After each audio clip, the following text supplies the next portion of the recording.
Okay.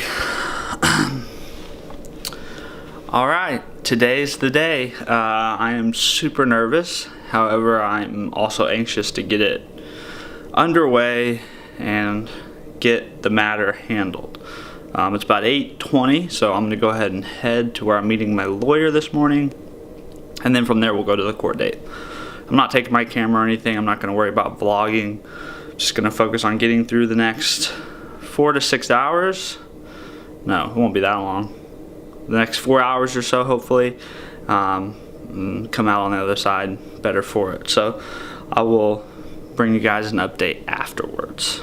Okay, I'm back from the hearing, and I think it went as well as it could have gone. And my prediction was a little bit off from last night. Last night I predicted that I wouldn't get my drone back and that I would get a fine. I was part right, part wrong.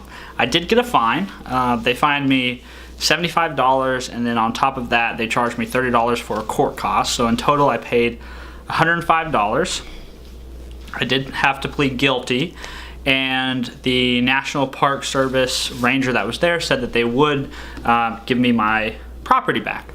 I'm still trying to figure out how that's exactly going to happen. I'm hoping I can get in touch with somebody at the National Park Service today, and I can just go down there and they can give me the property. I can fly back with it.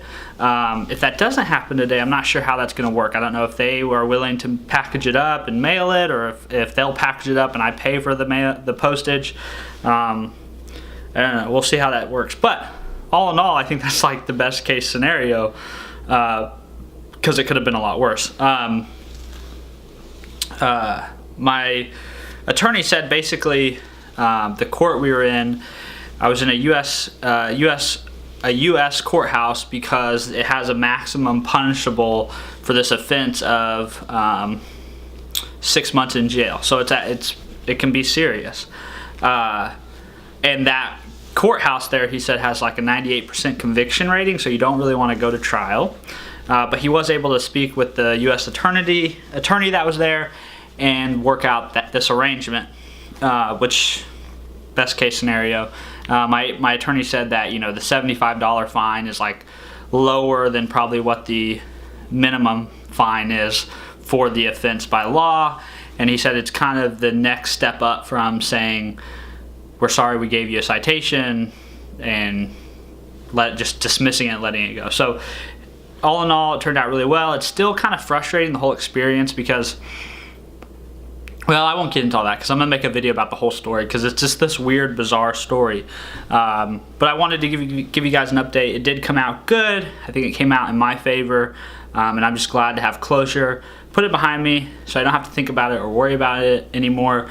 I can just focus on getting back to my life, back to the things, all the positive things in my life, and stop having this kind of big hanging cloud over my head that I'm constantly worried about.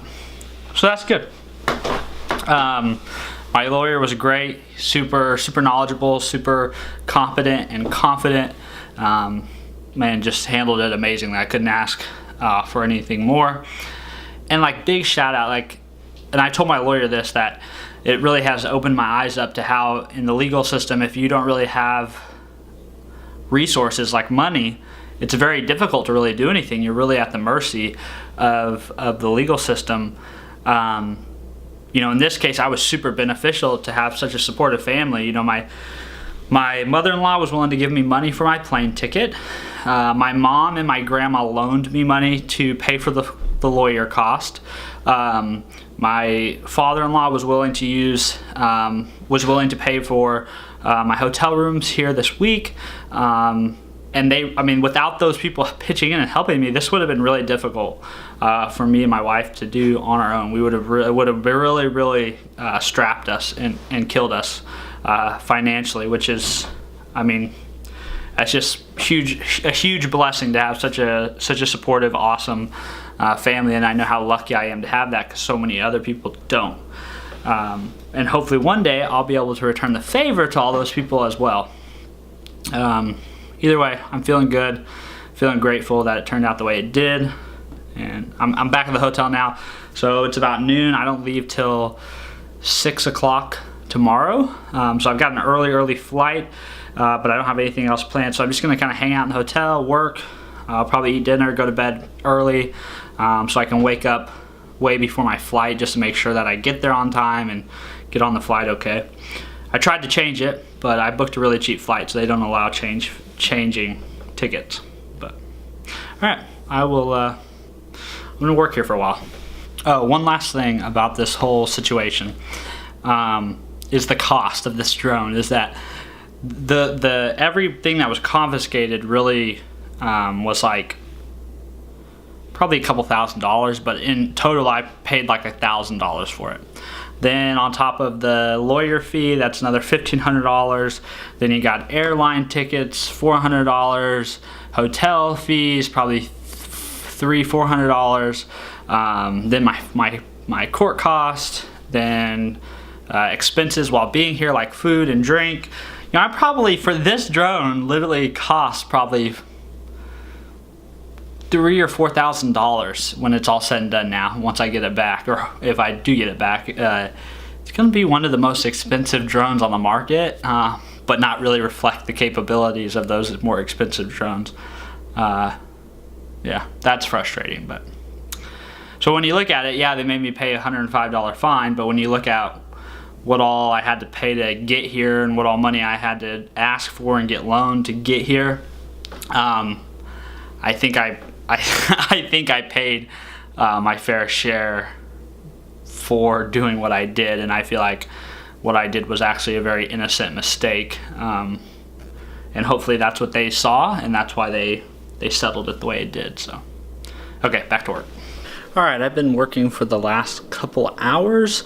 However, I'm hungry, but I also need to do a quick workout, so I'm gonna hit the gym here at the hotel real quick. I'm just gonna do a little bit of cardio, some upper body, some basically like arms just for fun, some cardio, and then I'm gonna head out in search of food. There's a Panera right on the other side of my hotel, so I think I'm just gonna get something there and then come back, spend the rest of the evening just working, and try to go to bed early so I can wake up well ahead of when I need to be at the airport. I have to be at the airport relatively early because my flight leaves at like, I think at 6:15, so I've got to be there pretty early, so I don't want to oversleep and miss it. All right, let's go work out.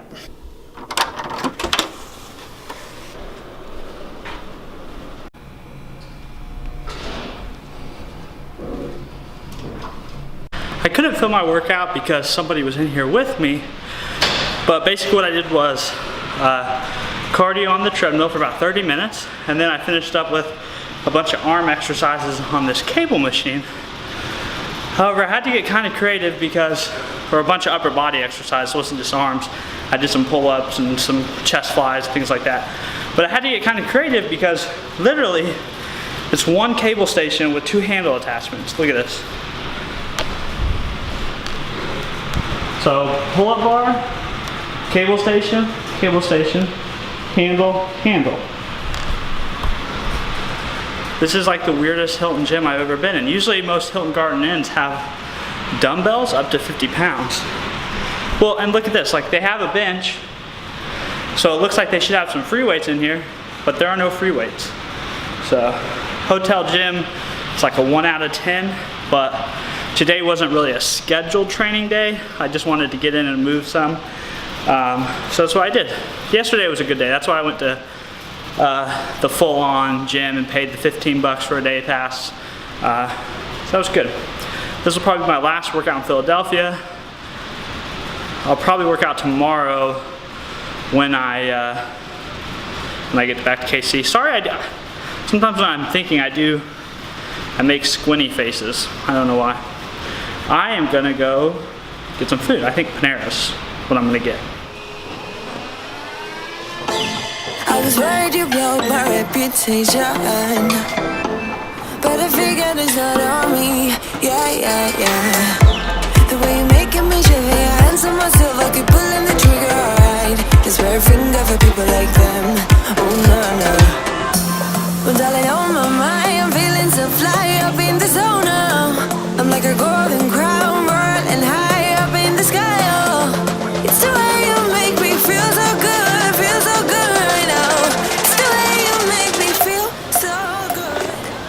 Okay, sorry about that. My camera died while I was out getting the food. But the last clips you saw there of the place I was walking through was really, I hadn't planned to go there, but as I was on my way to Panera, I noticed that there's like this, they call it the reading terminal, and it's actually right behind my hotel. And it's literally like this, inside this building on the ground floor, there's like a huge, just like marketplace. Like there's restaurants, grocers, ice cream parlors, all kinds of different food and shops, and just, I don't know, it's really cool. So I was like, oh, well, I'm gonna walk through here before I go get my food. And then in the middle of trying to like get some good clips of that whole thing, which you guys saw, that was all I really got, my camera died. So I did get my food from Panera, came back, I'm eating it, and wouldn't you know, I'm back in the hotel working. Like I have been though, just a little of both. I'm doing a little bit of the day job, a little bit of Freeborn Training Systems. I'm trying to make sure everything that I can do for my day job on the computer, I'm continuing to do to try to move projects forward. And then when I hit a point where there's nothing I can really do there, I'll switch over and work on some Freeborn Training System stuff. I am very excited to go home in the morning. I leave at 6:15 a.m. and then I should get to Kansas City by 10:36 a.m. I think, or 11 o'clock. So I'm excited to get back home and see Cal and Kyler and Kelsey and hug them and kiss them. Yeah, traveling by yourself is not all that fun, but yeah, back to work. Okay, my original plan for today was to go to bed early. However, now it's 10:34 p.m. So either way I look at it, I'm probably going to be a little short on sleep by the time I actually do fall asleep. And this vlog really wasn't all that great of a vlog because it was basically me in this hotel room, I don't know, talking and updating it. There wasn't much action. But that being said, the kind of the meat of my day I couldn't really film for you. I actually got to go to a U.S. courthouse, which was just like a crazy experience. And I promise I'm gonna sit down in the next week or 2 weeks and make a video, or maybe I'll wait until I get my drone back. Hopefully there's still footage on that SD card from that day. Either way, I'm gonna try to sit down in the next week or two, pull together a whole comprehensive video using footage from this trip, footage from last trip, and my own storytelling dialogue to kind of tell you the story of how my drone got confiscated and how I had a court case versus the United States government.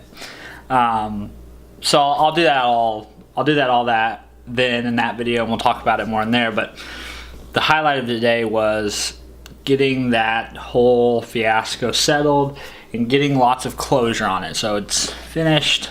They're gonna mail me my drone as soon as all the paperwork's processed, and everything will hopefully be good from here on out.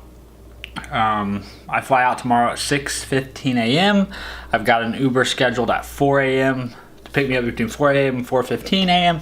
It's only the second time I've used Uber to like schedule a ride. Last time I did it was in LA and it worked fine. So we'll see how it works this time around. Yeah, today was a good day though. I'm happy with how it turned out. Probably better than I could have hoped. I'm still frustrated with the amount of money that it took to get it resolved when you factor in the lawyer cost, the travel cost. I'm still frustrated by all that. The fact that I had to spend money to feed myself during this whole trip, that's $100 at least, or yeah, I mean, it's got to be at least $100 at this point. Plus I spent money to go to a gym. I spent money to get myself around a couple times with Uber. Tomorrow's Uber is going to cost me a good chunk of change. I'm frustrated by all that, but I guess, you know, you live and you learn, I guess. Don't fly your drone in a national park. That's what you learn. Either way, I'm really excited to go home tomorrow and see the family and get back to life as normal. And hopefully over the next month or two, I can recapture some of this monies that I spent on this trip, pay back some of my family, and just get back to life as normal. One last thing for writing the blog, something kind of funny. I actually got an email today from, if you're not familiar with, there's typically two big payment processors in the interwebs, PayPal and another company called Stripe. Most people aren't super familiar with Stripe because it's not as, to me, it's not as customer facing. It's more of a payment processing gateway rather than, it's just something, Stripe is more something that people use on the back end of their websites to accept and process credit card payments, and it's not as consumer facing. That being said, I use both for different things, and I got an email today from Stripe letting me know I had gotten a payment from a customer, and I couldn't figure out, because I've been doing most of my payment processing through PayPal. Almost all my recent programs I've sold, all my recurring client subscriptions, all that stuff is set up to go through PayPal. So when I got this Stripe notification, I was like, well, what the hell is this? I couldn't figure it out. It was for an odd amount. It wasn't for the amount that I normally sell training programs or coaching for. I couldn't figure it out. Lo and behold, what I realized was when people and most of what I've sold as far as apparel for my company goes has been me ordering product and then giving it to people in person. It hasn't been actually people buying it like traditional e-commerce. So that's why this was all very unusual. But turns out somebody bought 2 No Excuses Be Relentless t-shirts from my website, which is awesome because it's someone I don't know in person. So that's really cool. It's like the first little glimpse of my brand reaching somebody outside of my kind of immediate circle, and getting out to somebody online. So that was really cool. Hopefully maybe it's a small, kind of a small sign of things to come. Maybe the content I'm producing is reaching people more than what I realize, and maybe the brand will start to grow. And I mean, I don't make a lot of money off the apparel sales. I like the t-shirts cost me, I probably make $1 or $2 every time I sell a t-shirt. So it's really not meant for making money. The apparel's there for the brand. It's for putting out stuff that represents the brand, and hopefully that'll connect with people, and then that'll lead to more profitable sales like coaching and writing programs and kind of the service side of the business. So that's very exciting. Okay, I've talked enough. This has been a 6-minute long clip. I'm going to end the vlog now. I'll see you guys tomorrow.